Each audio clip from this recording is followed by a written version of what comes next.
তো ওয়েলকাম, আবার একবার নতুনভাবে স্বাগত এই চ্যানেলে। আজকে ক্লাস 5-এর লেসন 7 দ্য রিবেল পোয়েট অর্থাৎ বিদ্রোহী কবি, এই অধ্যায়টা আমরা করব, সম্পূর্ণ সমস্ত অ্যাক্টিভিটিসই করব। তো দেখো, চলো আমরা ট্রান্সলেট করে পড়বো এগুলো। তো লেটস রিড, চলো পড়া যাক। Pritam is student of class 5। Pritam class 5 পঞ্চম শ্রেণীর ছাত্র। হি রিটার্নস হোম, সে বাড়ি ফিরে, ফ্রম স্কুল, স্কুল থেকে বাড়ি ফিরে, অল এক্সাইটেড, খুব উত্তেজনার সাথে। He finds his father reading a newspaper, সে দেখলো তার বাবা একটা সংবাদপত্র বা খবরের কাগজ পড়ছে। তো প্রীতম এবং ফাদারের মধ্যে এখানে একটা কথোপকথন দেওয়া রয়েছে। তো সেই কথোপকথনটা বা সেই ডায়লগটা আমরা এখন পড়ব। তো প্রীতম বলছে, ফাদার গেস, বাবা অনুমান করো, হোয়াট হ্যাপেন্ড টুডে, আজ কি ঘটেছিল। ফাদার বলছে, হোয়াট ডিয়ার, কি প্রিয়। Pritam, our teacher has asked us, আমাদের শিক্ষক মশাই আজ জিজ্ঞাসা করেছে আমাদের, বা to sing a patriotic song, বা একটা গান গাইতে বলেছে, একটা দেশাত্মবোধ গান গাইতে বলেছে, অন দ্য রিপাবলিক ডে, প্রজাতন্ত্র দিবসে।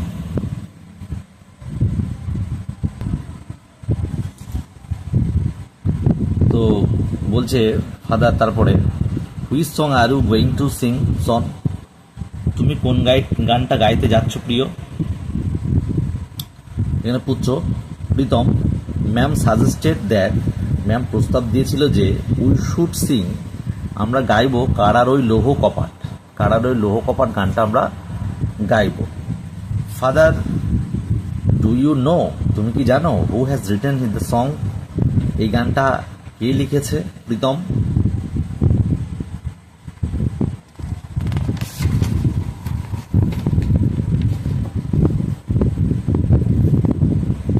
প্রীতম বলছে, নো ফাদার, না বাবা। ফাদার বলছে, he is our great poet Kazi Nazrul Islam, সে হয় আমাদের মহান কবি Kazi Nazrul Islam. The author of the famous poem, অর্থাৎ এই বিখ্যাত কবিতাটির অথর, লেখক হচ্ছে বিদ্রোহী, বিদ্রোহী নামে পরিচিত। Pritam, will you tell me more about him, তুমি কি তার সম্পর্কে আমাকে বলবে। ফাদার বলছে, he was born at a time, সে জন্মেছিল এমন একটা সময়,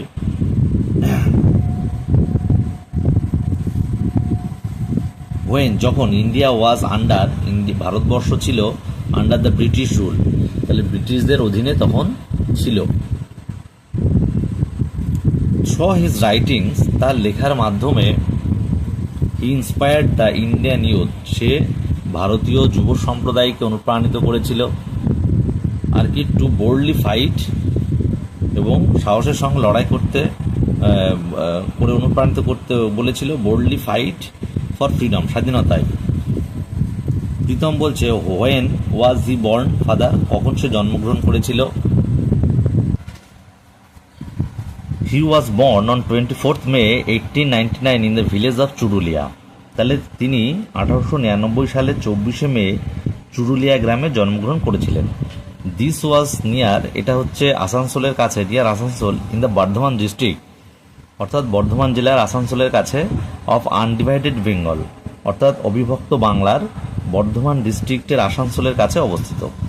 অ্যাজ এ চাইল্ড, অর্থাৎ শৈশবে, as a child he was attracted to folk theatre, শৈশবে তিনি লোকনাট্যের প্রতি আকৃষ্ট হন, ফোক থিয়েটার, লোকনাট্যের প্রতি আকৃষ্ট হন, attracted to folk theatre, and letter, এবং তারপরে রোট many folk place like data Karna and কবি কালিদাস, এবং পরবর্তীকালে তিনি দাতা কর্ণ এবং কবি কালিদাস এর মতো বহু লোকনাট্য রচনা করেন। প্রীতম, দ্যাট ইজ ইন্টারেস্টিং, তাহলে এটা কিন্তু মজার। তারপরে কি বললো, ফাদার বলছে, ইন 1910 সালে নজরুল মেড দ্য রেভলিউশনারি নিবারণ চন্দ্র ঘটক, হ্যাঁ, তাহলে কি হলো, নজরুল বিপ্লবী নিবারণ চন্দ্র ঘটকের সাথে দেখা করেন। হু ওয়াজ হিজ টিচার, যিনি ছিলেন তার শিক্ষক। দ্য পোয়েট কুমুদরঞ্জন মল্লিক, তারপরে কুমুদরঞ্জন মল্লিক যিনি তার শিক্ষক, was the headmaster of the school Nazrul join next, অর্থাৎ যিনি তার শিক্ষক ছিলেন কবি কুমুদরঞ্জন মল্লিক ছিলেন বিদ্যালয়ের প্রধান শিক্ষক। নজরুল পরবর্তীতে সেখানে যোগ দেন। ঠিক আছে, এবার আমরা কিন্তু তোমরা এই ওয়ার্কশপগুলো করবে, ওয়ার্কশপগুলো কিন্তু তোমাদের পরবর্তীতে অনেক কাজে লাগবে। ঠিক আছে, এবার আমরা অ্যাক্টিভিটি 1-এ যাব। অ্যাক্টিভিটি 1-এ কি আছে আমরা দেখব। অ্যাক্টিভিটি 1-এ বলেছে কমপ্লিট দ্য ফলোয়িং সেন্টেন্সেস, অর্থাৎ কমপ্লিট করতে হবে নিচের বাক্যগুলি। এ দেখ বলছে কি, প্রীতম ওয়াজ টু সিং দ্য সং। তাহলে প্রীতম কোন গানটি গিয়েছিল? আমরা টেক্সটে পড়েছি কারারই লৌহ কপাট। তাহলে আমরা লিখব কি, কারারই লৌহ কপাট। এর আগে লিখব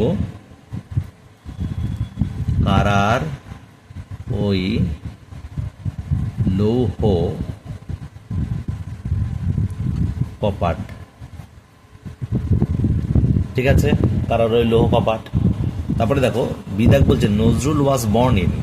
নজরুল জন্মগ্রহণ করেছিল, কোথায় করেছিল, কবে করেছিল, আমরা এটা দিয়ে দেবো বিদাগে। তাহলে বিদাগ দেখো, বিদাগ দেবো দ্য ভিলেজ অফ, কোন ভিলেজ? চুরুলিয়া, চুরুলিয়া। ঠিক আছে, কবে? অন 24th মে, 24th মে 1899। তাহলে আমাদের হয়ে গেল। সিদা কি বলছে দেখি, বর্ধমান ডিস্ট্রিক্ট ইন। তাহলে বর্ধমান ডিস্ট্রিক্টটা কোথায়? কোথায়? ওয়েস্ট বেঙ্গলে রয়েছে। তাহলে আমরা লিখব in West Bengal, West Bengal. তাহলে অ্যাক্টিভিটি 1 আমাদের শেষ হয়ে গেল। অ্যাক্টিভিটি 2 বলছে অ্যান্সার দ্য ফলোয়িং কোশ্চেন। তাহলে নিচের প্রশ্নগুলো উত্তর দাও।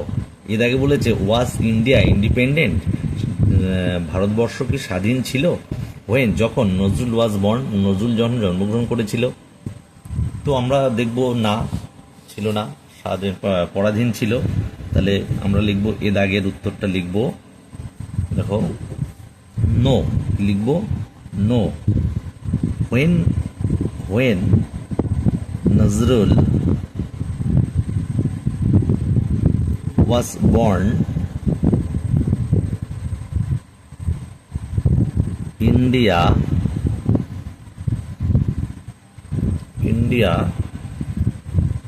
ছিল কি? ওয়াজ কিসের আন্ডারে? India was under British rule, তাহলে অ্যাক্টিভিটি 2 এর এ দাগ হয়ে গেল। বি দাগে বলেছে নেম, নাম, সাম অফ দ্য ফোক প্লেয়ার্স। তাহলে লোকনাট্যের কয়েকটা লোকনাট্যের নাম লেখো, দ্যাট, যেটা ইয়ং নজরুল হ্যাড রিটেন, যেটা নজরুল লিখেছিল। তাহলে নজরুল কি লিখেছিল? কয়েকটা আমরা পড়েছি, এখানেই পড়েছি, এই যে দাদা কর্ণ, কবি কালিদাস। হ্যাঁ, তো এটাই লিখবো, দেখি বি দাগে দেখো। তাহলে some of the folk place, some of the folk plays that young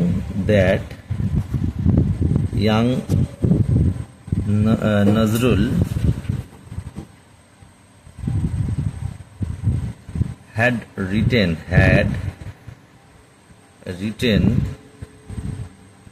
লিখেছিল, সেগুলো কি কি? আর দাতা, কর্ণ, অ্যান্ড কবি কালিদাস। ঠিক আছে, তারপরে দেখো সি বলছে হু ওয়াজ নজরুলস টিচার। নজরুলের শিক্ষক মহাশয় কে ছিলেন? তাহলে সি দাগে আমরা লিখবো, আমরা পড়েছি যে হুর জায়গায় লিখে দেবো নিবারণ চন্দ্র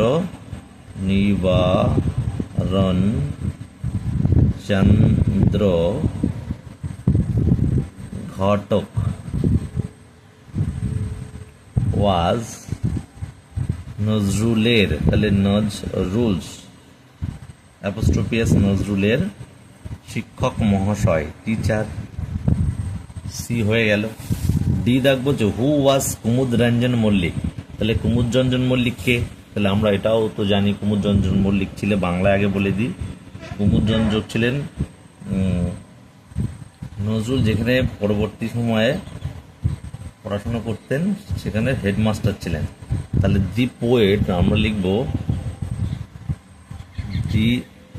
দি পোয়েট, কবি কুমুদ কুমুদ কুমুদ রঞ্জন কুমুদ Ranjan Mallick was the head master, অর্থাৎ প্রধান শিক্ষক মহাশয়, হেডমাস্টার অফ দ্য স্কুল, যেখানে পরবর্তী সময় সে জয়েন করেছিল। তাহলে নজরুল জয়েন নেক্সট, পরবর্তী সময় জয়েন করেছিল বা যাই হোক। তাহলে দিদাগ আমাদের হয়ে গেল, অ্যাক্টিভিটি 2 কমপ্লিট হয়ে গেল। তারপরে বলছে লেটস কন্টিনিউ, চলো আবার শুরু করি। Uncle Rahim enters the room, কী করলো? চাচা রহিম ঘরে ঢুকলেন। He joins in the conversation, তিনি কথোপকথনে যোগ দিলেন। প্রীতম আবার বলছে did Kumud Ranjan inspire him to write poems, বলছে কুমুদ রঞ্জন কি তাকে কবিতা লেখার জন্য অনুপ্রাণিত করেছিলেন? বাবা বলছেন, ফাদার বলছেন ইয়েস, হ্যাঁ, বাট তবে বা কিন্তু Nazrul was also influenced by, তবে নজরুলও Rabindranath and the Persian poet, অর্থাৎ পার্সিয়ান কবি লাইক হাফেজ অ্যান্ড খৈয়াম, অর্থাৎ রবীন্দ্রনাথ এবং হাফেজ ও খৈয়ামের মতো পার্সিয়ান কবি দ্বারা প্রভাবিত ছিলেন বা হয়েছিলেন। আঙ্কেল রহিম বলছে did you know that Nazrul join the army under the British, তুমি কি জানতে যে নজরুল ব্রিটিশদের অধীনে সেনাবাহিনীতে যোগ দিয়েছিলেন? He was in the 49th Bengal regiment, তিনি 49তম বেঙ্গল রেজিমেন্টে ছিলেন। After the first world war, অর্থাৎ প্রথম বিশ্বযুদ্ধের পর, দ্য রেজিমেন্ট ওয়াজ ডিসব্যান্ড, কী হয়েছিল? রেজিমেন্টটি 1920 সালে ভেঙে দেওয়া হয়েছিল, ঠিক আছে, 1920 সালে, ইন 1920। সুতরাং হি কেম টু ক্যালকাটা, সুতরাং তিনি কলকাতায় ফিরে আসেন।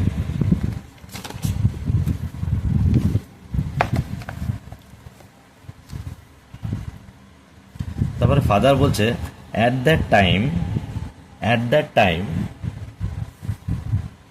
ইন্ডিয়ানস, তাহলে মানে ওই সময় সেই সময় Indians had reason against the British rule, সেই সময় ভারতীয়রা ব্রিটিশ শাসনের বিরুদ্ধে জেগে উঠেছিল। Nazrul protested against the cruelty of the British in his own way, তাহলে নজরুল কী করেছিল? ব্রিটিশদের নিষ্ঠুরতার বিরুদ্ধে প্রতিবাদ করেছিল। কাদের বিরুদ্ধে? Against the cruelty of the ব্রিটিশদের নিষ্ঠুরতার বিরুদ্ধে প্রতিবাদ করেছিলেন। ইন হিজ ওন ওয়ে, নিজের মতো করে। ইনফ্যাক্ট, প্রকৃতপক্ষে he also started writing poems, essays and songs to voice his protest, তো প্রকৃতপক্ষে তিনি তার প্রতিবাদ জানাতে কবিতা, প্রবন্ধ এবং গান লিখতে শুরু করেছিলেন। He is the rebel poet of India, তিনি হলেন ভারতের বিদ্রোহী কবি। Pritam I hardly knew as much, তো আমি এত কিছু খুবই কমই জানতাম। ফাদার বলছে you should read his poems like Kandari Hushiyar, খেয়া পারের তরণী, তোমার তার কান্ডারি হুঁশিয়ার এবং খেয়াপাড়ের তরুণীর মতো কবিতা পড়া উচিত, ঠিক আছে। ইউ শুড রিড, তোমার পড়া উচিত হিজ পোয়েমস, তার কবিতা যেমন কান্ডারি হুঁশিয়ার এবং খেয়াপাড়ের তরুণী, and also listen to his songs, এবং তার গানগুলো শুনতে হবে। দ্য ব্রিটিশ ওয়ার অ্যাফ্রেড, ব্রিটিশরা কী করতো? ভয় পেয়েছিল দ্যাট যে Nazrul writings could instigate the Indian freedom fighters, অর্থাৎ যে নজরুল লেখা ভারতীয় মুক্তিযোদ্ধাদের প্ররোচিত করতে পারে, এইভাবে ব্রিটিশরা কিন্তু তাদের লেখাকে ভয় পেত। কিন্তু হচ্ছে what did the British do, ব্রিটিশরা কী করেছিল? আঙ্কেল রহিম বললেন দ্য ব্রিটিশ গ্রিউ পার্টার্ড, অর্থাৎ ব্রিটিশরা হতবাক হয়ে পড়েছিল। বাবা বললেন, ইন 1922 সালে নজরুল স্টার্টেড ম্যাগাজিন ধূমকেতু হোয়ার হি পাবলিশড আনন্দময়ীর আগমনী এ পোয়েম। তাহলে নজরুল ধূমকেতু নামে একটি পত্রিকা শুরু করেছিলেন, যেখানে তিনি আনন্দময়ীর আগমনে কবিতা প্রকাশ করেছিলেন। আঙ্কেল রহিম বললেন, কি বললেন? The British raided of the office of Dhumketu. কী করলো? ব্রিটিশরা আচমকায় ধূমকেতু অফিসে অভিযান চালায়। The poet was arrested from Comilla থেকে কবিকে গ্রেপ্তার করা হয়েছিল। প্রীতম বলছে, হোয়াট হ্যাপেন্ড দেন? তারপরে কি হয়েছিল? ফাদার বললেন, he was transferred to the Hooghly jail. কী করা হলো? তাকে হুগলি কারাগারে স্থানান্তরিত করা হলো। এবং দেয়ার হি বিগ্যান ফাস্টিং, এবং সেখানে তিনি অনশন শুরু করলেন। It was his way of protesting against the torture of the British. এটা ছিল ব্রিটিশদের অত্যাচারের বিরুদ্ধে তার প্রতিবাদ করার একটা পদ্ধতি। প্রীতম বললে, for how many days did he fast father? তিনি কতদিন অনশন করেছিলেন বাবা? ফাদার বলল, he fasted for more than a month. তিনি 1 মাসেরও বেশি সময় অনশন রেখেছিলেন। ইন ডিসেম্বর 1923, অর্থাৎ 1923 ডিসেম্বর মাসে, হি ওয়াজ রিলিজড ফ্রম জেল। তিনি জেল থেকে মুক্তি পেয়েছিলেন। তখন প্রীতম বলল, থ্যাংক ইউ সো মাচ, আপনাকে অনেক ধন্যবাদ father. Now I will be able to sing কারারই লৌহ কপাট উইথ জিল অ্যান্ড প্যাশন। ঠিক আছে, মানে বেশ এনার্জি সহকারে এবং গভীর ভক্তি অনুযায়ী। তাহলে বলছে, I will be able to sing কারারই লৌহ কপাট উইথ জিল অ্যান্ড প্যাশন। তাহলে এখন আমি উৎসাহ এবং আবেগের সাথে কারারই লৌহ কপাট গানটা গাইতে সক্ষম হব। I am so proud that, আমি সত্যি গর্বিত যে the teacher has selected me for singing, যে শিক্ষক মহাশয় আমাকে গানের জন্য বেছে নিয়েছেন। আঙ্কেল রহিম বললেন, then let's hear you sing, তাহলে আমরা তোমাদের গান শুনি। We will sing along with you as well, আমরাও তোমার একই সাথে গান গাইব। ঠিক আছে, তখন ট্রান্সলেটটা শেষ হলো। তোমরা কিন্তু তোমাদের সুবিধার্থে, তোমাদের ভবিষ্যতের জন্য এই ওয়ার্ডট্রপগুলো আবারও বলছি পড়া উচিত। ঠিক আছে, অ্যাক্টিভিটি 3 দেখো। অ্যাক্টিভিটি 3-তে বলছে, টিক দ্য রাইট অ্যান্সার। তাহলে সঠিক উত্তরে টিক দাও। এক দাগ, his poems inspired the youth, তার কবিতা যুব সম্প্রদায় ইন্সপায়ার্ড করেছিল।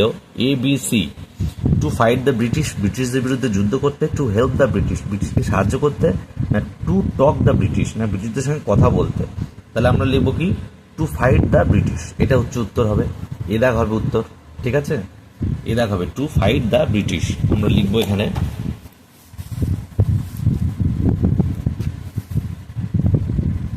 অ্যাক্টিভিটি 3, এক দাগ। তাহলে অপশান এ কি হবে? টু ফাইট দ্য ব্রিটিশ হয়ে গেল। 2 দাগ বলছে, এ পোয়েম, একটা কবিতা, দ্যাট হি রোট ওয়াজ, যেটা তিনি লিখেছিলেন। কোনটা লিখেছিলেন? খেয়া পারের তরণী, না প্রশ্ন, নাকি বোধ? তাহলে আমরা লিখব খেয়া পারের তরণী, এটা তিনি লিখেছিলেন। তাহলে 2 দাগে উত্তর হবে এ, খেয়া পারের তরণী। 3 দাগে বলছে, নজরুল ওয়াজ কল্ড, নজরুলকে ডাকা হতো। A, the fiery poet, the rebel poet, বিদ্রোহী কবি। বি দাগ, দ্য রিবেল পোয়েট। অ্যাক্টিভিটি 3 হয়ে গেল। Activity 4, write T for true, ট্রুর জন্য টি লিখতে হবে, and F for false statement. তাহলে মিথ্যা বিবৃতির জন্য এফ লিখতে হবে ইন দ্য গিভেন বক্সেস, নিচে দেওয়া বক্সগুলিতে। এ দাগ বলছে, নজরুল ওয়াজ বর্ন, নজরুল জন্মগ্রহণ করেছিল হোয়েন, যখন India was still under the British rule. তাহলে ব্রিটিশ রুলের আন্ডার, ব্রিটিশ শাসনের অধীনে ছিল যখন, তখনই জন্মগ্রহণ করেছিল। তাহলে ট্রু হবে এটা। কি করব? ঠিক আছে। বিদাক বলছে, Nazrul was not attracted to folk theatre, Nazrul এই লোক থিয়েটারে বা এতে অ্যাট্রাক্টেড ছিল না। এটা ভুল, পুরোপুরি ভুল। তাহলে ফুল হচ্ছে, বি হচ্ছে ফলস, ফলস হবে সি। ইন স্কুল, স্কুলে Nazrul met the great poet Kumudranjan Mallick. তাহলে কুমুদরঞ্জন মল্লিকের সঙ্গে কি হয়েছিল, সাক্ষাৎ হয়েছিল। তাহলে ট্রু, সি দাগ টি লিখবো।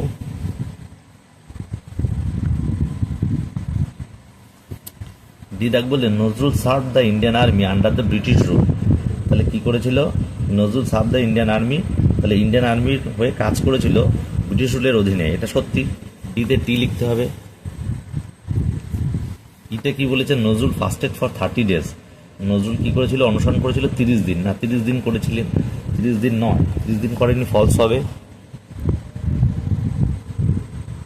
5 ফিল ইন দ্য চার্ট, তাহলে এই চার্টটা পূরণ করতে বলছে with information from the text, text থেকে সূচনা নিয়ে বা তথ্য নিয়ে।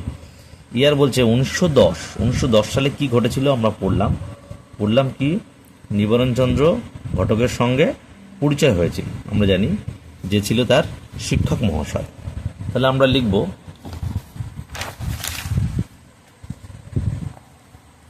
1910 কি হয়েছিল, নজরুল সাক্ষাৎ করেছিল, মেড দ্য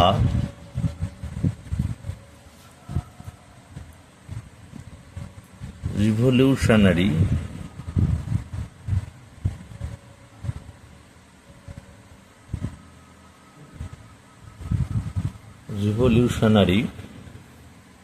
নিবারণ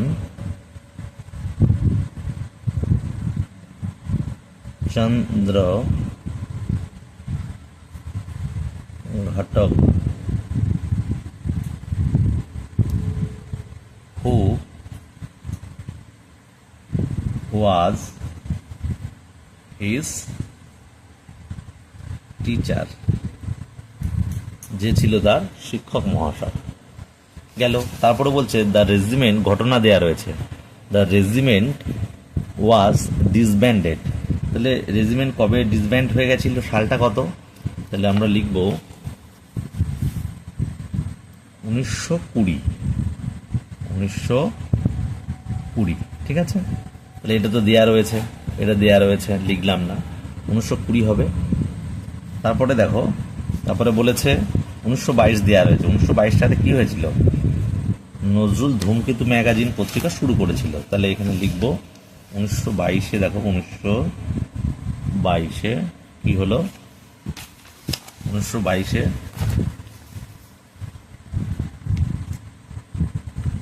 নজরুল started a magazine, একটা ম্যাগাজিন শুরু করেছিল ধূমকেতু নামে। তাহলে ম্যাগাজিন ধূমকেতু,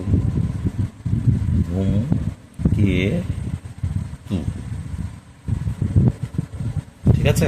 তারপরে বলেছে Nazrul was release from jail, Nazrul jail থেকে মুক্তি পেয়েছিল কত সালে, তাহলে আমরা লিখবো, এটা লেখা আছে, এটা লিখলাম না, সালটা হবে 1923।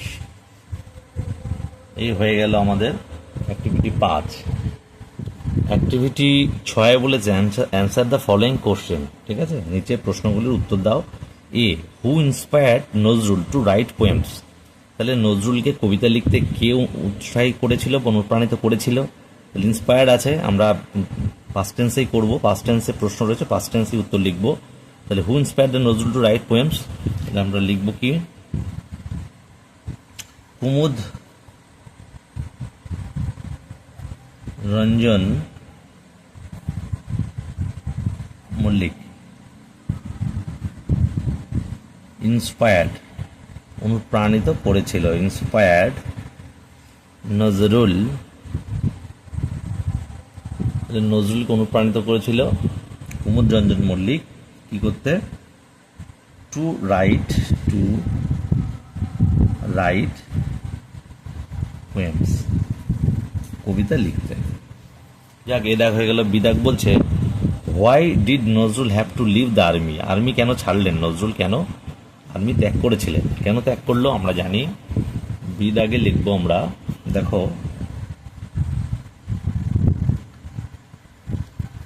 প্রথম বিশ্বযুদ্ধের পর যখন তার রেজিমেন্ট মানে বাতিল হয়ে গেছিল, তাহলে Nazrul had to leave, Nazrul had to leave the army, because মানে কারণ, কি কারণ, after the first world war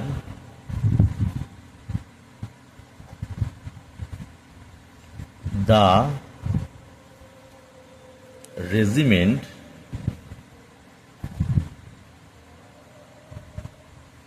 was disbanded. তাহলে 1920 সালে কি হয়েছিল, প্রথম বিশ্বযুদ্ধের পর তার রেজিমেন্টটা বাতিল হয়ে গেছিল, তাই সে ছেড়ে দিয়েছিল আর্মি। সিদাগ ইন হুইচ ম্যাগাজিন, কোন পত্রিকায়, was the poem আনন্দময়ীর Agamani published, তাহলে আনন্দময়ীর আগমনী এইটা কোন পত্রিকায় প্রকাশিত হয়েছিল। তাহলে আমরা অবশ্যই জানি এটা যে ধূমকেতু পত্রিকায় প্রকাশিত হয়েছিল, সেটা আমরা লিখব ইন ধূমকেতু, ধূমকেতু ম্যাগাজিন the poem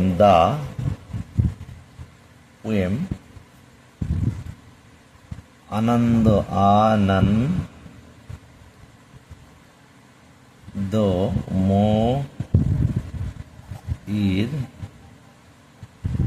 আগমন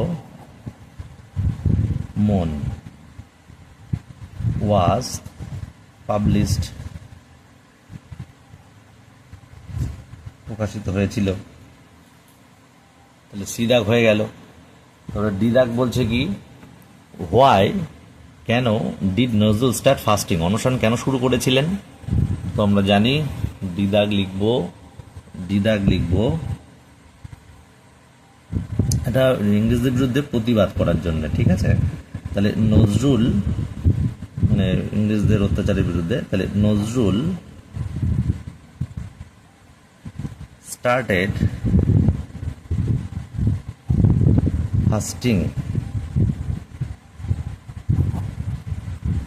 to protest against the torture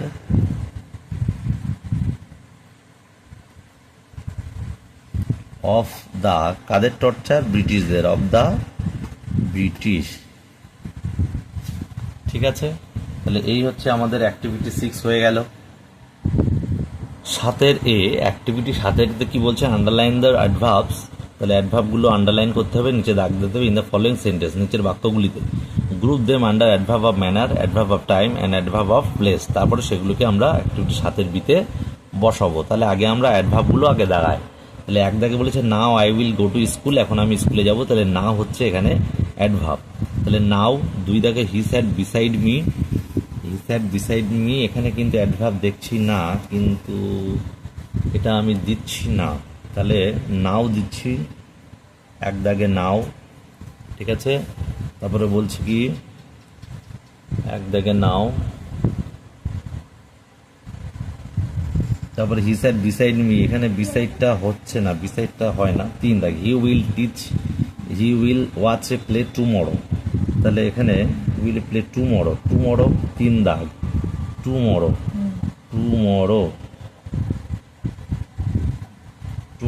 আচ্ছা 2 দাগে দেখতে পেলাম না, নো অ্যাডভার্ব লিখে দিলাম, নো অ্যাডভার্ব। 4 দাগে বলছে, 4 দাগ বলছে she eagerly waited for the result, eagerly হবে, তাহলে 4 দাগে লিখবো আমি ইগারলি,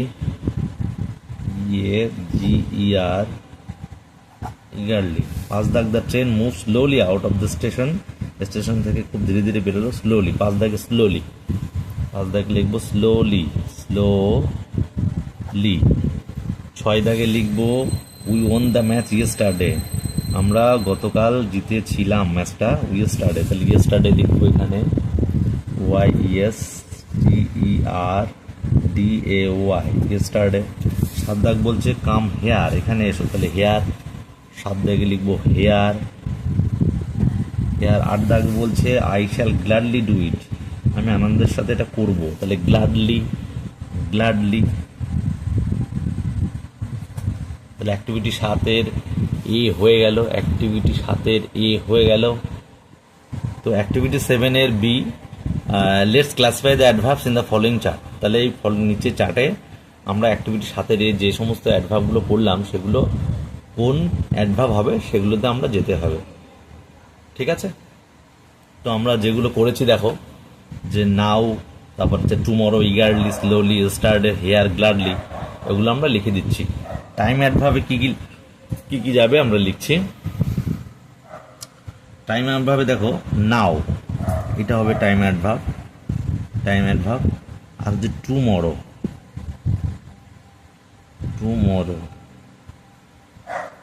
আর একটা কী হবে, টুমরো হয়ে গেল, আর একটা হবে ইয়েস্টারডে। ঠিক আছে, তাহলে ইয়েস্টারডে লিখবো। এ হচ্ছে টাইম অ্যাডভার্ব হয়ে গেল। তারপরে দেখবো কি অ্যাডভার্ব অফ ম্যানার, মানে কেমন ক্ষেত্র হচ্ছে ইগারলি দেখবো, ইগারলি, EAGERLY, ইগারলি। তারপরে কেমন, স্লোলি, আর কিভাবে গ্ল্যাডলি, তাহলে গ্ল্যাডলি। এগুলো হচ্ছে ম্যানার অ্যাডভার্ব হয়ে গেল। এবার আসছে আমরা অ্যাডভার্ব অফ প্লেস, তাহলে স্থান কি হচ্ছে, এটা ডিসাইড করেছিল কিন্তু ডিসাইডটা হচ্ছে না। আর বাকি হচ্ছে হেয়ার, তাহলে হেয়ারটা করলাম। ঠিক আছে, activity 8, let's learn how to paint pots. আমরা এখন শিখব কিভাবে পাত্রকে পেইন্ট, অর্থাৎ রং বা চিত্র করা হয়, আঁকানো হয়, রং করানো হয়। এখানে 5টা পয়েন্ট দিয়েছে। পট ইজ বট, প্রথমে পট কেনা হলো। 2 দাগে it is washed with water, তারপরে জল দিয়ে ধোয়া হলো। It is dried in the sun, সূর্যেই শুকানো হলো, সূর্যের আলোতে দেওয়া হলো। ইট ইজ পেইন্টেড, তারপরে কি করা হলো, এটাকে রং করানো হলো। তারপরে polish is applied to make the surface shiny, তারপরে চারিপাশে কি করার জন্য, চকচকে করার জন্য পালিশ করা হলো। এবার যে নাও অ্যাড লিঙ্ক কার্ডস, এখন তুমি কি করতে হবে, অ্যাড করতে হবে লিঙ্ক কার্ডস। ওগুলো কি, এই যে at first, then, at last, next, thereafter, এগুলো কিন্তু লিঙ্ক কার্ডস হলো, অর্থাৎ এগুলো জয়েন করতে হয়। একটা বাক্যের সাথে যদি এইগুলো দিই তো বাক্যটা শ্রুতিমধুর হয় এই জুড়লে। তো বলছে you may use the following link cards, এইগুলো আমরা ইউজ করতে পারি। তাহলে আমরা পড়লাম, a pot is bought, it is washed with water, it is dried in the sun, it is painted, polish is applied to make the surface shining.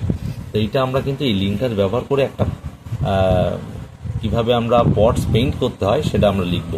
Activity 8-এ আমরা দেখলাম, এবার আমরা লিখব অ্যাক্টিভিটি 8-এ। দেখো অ্যাক্টিভিটি 8,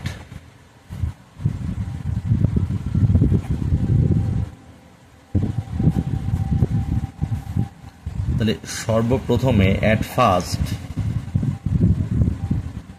কি করলাম, এ pot is bot, A pot is বট। তুমি এখানে বাজার থেকে দিতে পারো, নাও দিতে পারো। ফ্রম মার্কেট, এটা দিতেও পারো, নাও দিতে পারো, দিলে একটু বড় হবে এই আর কি, মার্কেট। তারপরে কি করা হলো, দেন, একটা লিঙ্কার্স, এটা লিঙ্কার্স, হ্যাঁ। Then it is washed with water, জল দিয়ে, উইথ ওয়াটার। ঠিক আছে, তারপরে কি হলো, নেক্সট, তারপরে নেক্সট একটা linkers, it is dried in the sun, সূর্যে শুকানো হলো। তারপরে দেয়ার আফটার, তারপরে একটা linkers, thereafter it is painted. ঠিক আছে, এটাকে রং করা হলো। তারপরে অ্যাট লাস্ট শেষ পর্যন্ত, মানে একেবারে শেষে একটা linker, polish is applied to make the surface shiny। ঠিক আছে, তো অ্যাক্টিভিটি 8 আমাদের শেষ হয়ে গেল। এই লিঙ্কার্স আমরা ব্যবহার করলাম করে কিন্তু এটা একটা কিভাবে একটা পট পেইন্ট করা হয়, রং করা হয়, তো সেটা লিখলাম। অ্যাক্টিভিটি 9, রাইট 8 সেন্টেন্সেস, 8টা বাক্য লিখতে বলছে about the childhood of Rabindranath Tagore. Rabindranath ঠাকুরের শৈশবের নিয়ে 8টি বাক্য লিখতে বললো। হিয়ার আর সাম পয়েন্টস, এখানে একটা পয়েন্টস দিয়েছে। Born on 18 May 1861, did not enjoy formal schooling, normal স্কুলে সে যায়নি। ওয়াজ টট অ্যাট হোম, বাড়িতেই করেছে পড়াশুনো। ম্যাথমেটিক্স টিচার ওয়াজ অঘরবাবু, অঙ্কের মাস্টার ছিলেন শিক্ষক মশাই অঘরবাবু। Use to play in the বারান্দায় খেলতো তিনি। Role playing as the teacher, এবং সেখানে শিক্ষক মহাশয়ের ভূমিকায় পালন করতো ভূমিকা। Taught the railing bars as if they are were students, এবং রেলিং বারগুলিকে সে স্টুডেন্ট মনে করতো। কনক্লুশন, মন্তব্য। তাহলে এইটা নিয়ে আমরা পড়লাম। এটা নিয়ে আমরা একটা 8 লাইনের একটা প্যারাগ্রাফ মতো লিখবো তার চাইল্ডহুড, শৈশব নিয়ে রবীন্দ্রনাথের। ঠিক আছে, তো আমরা শুরু করছি activity 9। Activity 9,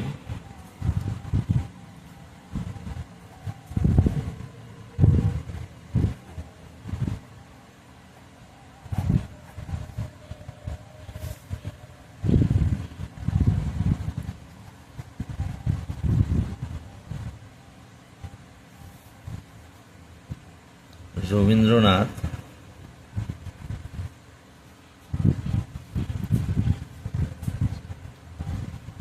Tagore was born on, কবে জন্মেছে? 18th May in 1861। তো আমরা একটা জিনিস দেখতে পাচ্ছি এখানে, বর্ন অন 18th মে দিয়েছে, এটা 7 হবে। হ্যাঁ, 8 নয়, এখানে 7 করে দিই, তাই এখানে 7 করে দিলাম। ঠিক আছে, 1861। ঠিক আছে, আচ্ছা যাই হোক, তারপরে আমরা কি দেখছি? He did not enjoy formal schooling.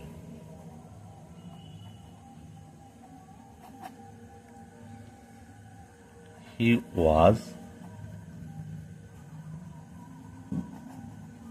taught at home by private tutors.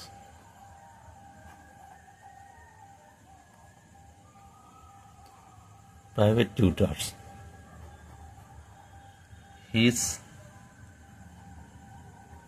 mathematics teacher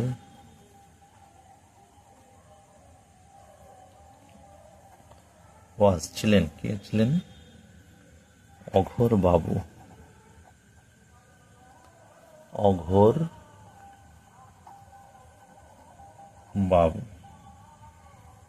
He used to play, সে খেলা করতো কি? in the veranda,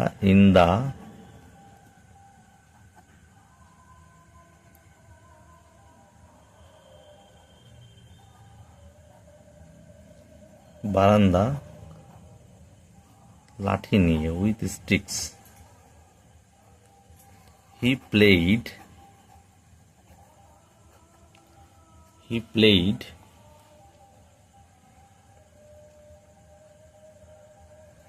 the role of a teacher there. সেখানে তিনি শিক্ষক মহাশয়ের ভূমিকা পালন করতেন। আর কি করতো? He treated the railings bar, railing বারকে কি করতো? তার ছাত্রের মতো মনে করতো, স্টুডেন্টস। লেটার, পরবর্তীকালে, he became one of the greatest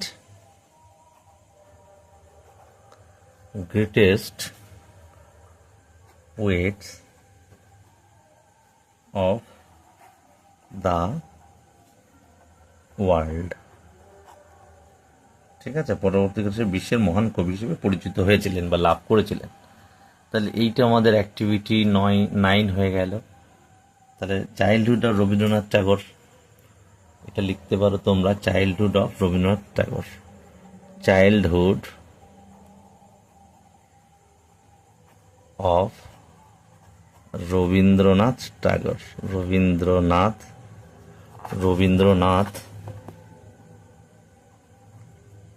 Tagore. ঠিক আছে, রবীন্দ্রনাথ ঠাকুরের শৈশবকাল। তাহলে এই হয়ে গেল আমাদের লেসন 7।